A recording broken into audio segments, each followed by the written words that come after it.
Welcome back, and to our story in brief.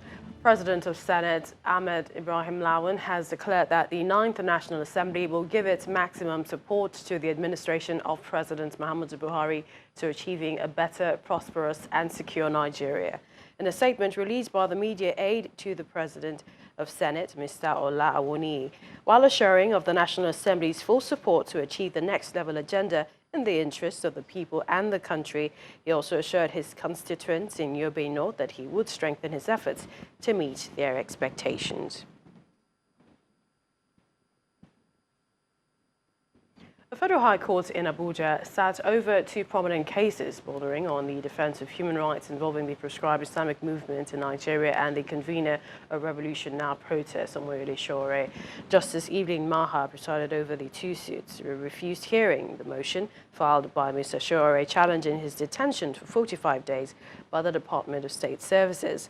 The judge declined all the applications filed by Mr. Showore's counsel, Mr. Femi Falana, and sent the case back to Justice Taiwo for further hearing. On the suit involving the Islamic movement in Nigeria, the court fixed September the 11th to hear the motion filed by the IMN asking the court to vacate the ex parte order it gave on July the 26th prescribing its activities in the country. It's another day of legal fireworks for the convener of Revolution Now, Mr. Omoyele Sowore, who is presently being detained by the Department of State Services over alleged terrorism. Mr. Sowore had on August the 9th approached the court seeking an order to vacate the ex parte order empowering the DSS to detain him for 45 days.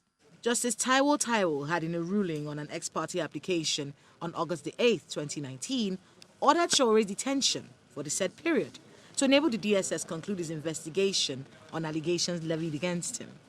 Attempts by Mr. Femi Falana to have the application determined meets a brick wall, as Justice Evelyn Maha declined hearing the application on the grounds that it will amount to reviewing the order of a court of equal jurisdiction. Lawyer to Mr. Sowore speaks on his next line of action. The court has just delivered its ruling, right? We're going to meet with our client today in order to take a decision on the matter.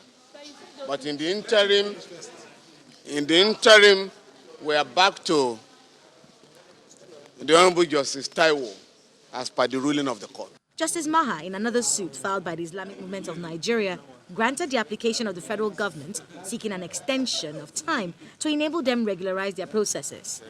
Lawyer to the federal government explains the reason behind the application, just as the lawyer to the Islamic Movement of Nigeria vows to challenge the proscription of the group. The federal government came to court to obtain an order for proscription. The IML also filed a motion to set it aside. So this morning we have already filed a counter affidavit opposing the application. And this morning what we judge is to clear for the argument. We are already opposing the application, and the court has granted us the 11th day of September for the argument. They filed their papers last night, even though it was convenient to get the order, you know when they got the order. But they only filed their papers last night, and we needed to react to it.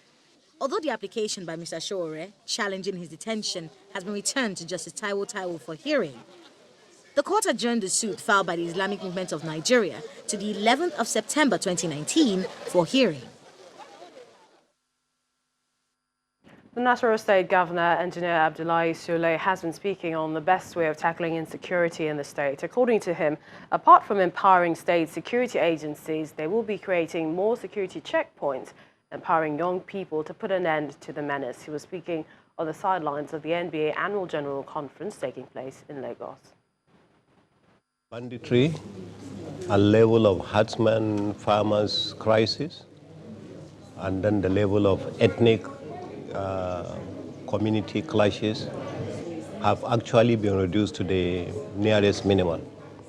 What we had experienced once in a while is item of armed robbery along the highways, because Nasarawa State is actually a gateway to Abuja. Most of the people going into Abuja, especially from the entire north central, northeast, and even some parts of the southeastern states come through Nasarawa State to go there. So as a result of that, we come across armed robbery on the highways, mostly on the highways, during that kind of period. Those have been the challenges. So I think if we approach insecurity from empowerment, wealth creation, education, we will be able to reduce insecurity to the barest minimum. So that's the direction we are going. And of course, we are not just relying on that. We are empowering the security agencies. We are creating more security checkpoints. We are sensitizing the people. So all these are areas that we have to put on, because you can't approach security only from one angle. So that's why we are coming from all the directions. Staying with security, the Inspector General of Police is seeking better collaboration with Interpol and the Immigration Service in tracking down criminals abroad. Mr. Mohammed Adamu mentioned this at the closing ceremony of Interpol's week in the nation's capital, where he asked the officers present to apply the lessons from the event to their duties. For a forum of this nature, the greatest outcome is often measured not only by the knowledge gained, but also by the strength of the professional network that has been established among and across all participating agencies and personalities. I am convinced that in the course of the events over the past few weeks, over the past few days, a strong professional bond has been established amongst you all. Well, we have a security expert joining us via Skype, Mr. Kabiru Adamu. I'd like to thank you for joining us at this time. Pray tell, the event was organized recently in Abuja, talking about collaboration towards effectively addressing the prevailing and emerging crimes in Nigeria. What do you think will be the outcome of that meeting, and what will be the positive takeaways, especially for the Nigeria police force? Hopefully, better coordination and sharing of information among especially our regional partners. Most of the transnational crimes have their origin sometimes internationally, and then of course the impact is felt locally. The most recent example is the arrest of over 70 Nigerians in the US for alleged fraud. Now, that type of sharing of information in investigation would definitely lead to better policing, including the arrest of suspects and then their prosecution. Part of the challenge in the past has been the inability of, especially the Nigerian side, to create the platforms for the sharing of this information. So I'm hoping that the fact that this meeting was held here in Abuja, in Nigeria, that this will ginger those concerned, the police and other agencies in government, the immigration as an example, to ensure that the platform is created that would allow the sharing of, information. And you also know that the trans-border crime, the border rather, has been going through a number of drills at the moment. What's your take on that? The Immigration Service has said that it's a drill, it's not a closure of the border, but then we have people like the Benin Republic complaining about some of the difficulties, and also some Nigerians with that. What progress do you think we're making? Well, I think we're sending a very important message to our neighboring countries that, this has to stop. Our borders, especially the official borders, have been porous. Weapons, especially small arms and light weapons, have been coming in.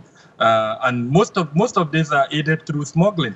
So I think this type of operation sends a very good message. But more importantly, what do we hope to achieve at the end of this operation? Is it just a signal we're sending, or do we hope to put in place measures? A contract has been awarded for an e-border, but frankly, I haven't seen any follow-up action to that effect. So this type of operations are good, but what is even better is to ensure that the processes are put in place to ensure that our borders are better manned. I mean, this I'm talking of equipment as an example. I'm talking of better training for both the customs and immigration, and then, of course, more importantly, sharing of information and collaboration between Nigeria and the neighboring countries.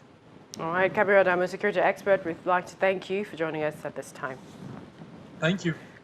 And that's it on the program. Thank you for watching. Don't forget to join the discussion via our social media platforms at Channels TV, at CTV Politics, #LunchtimePolitics. I'm Millicent Nwaka. I'll see you soon.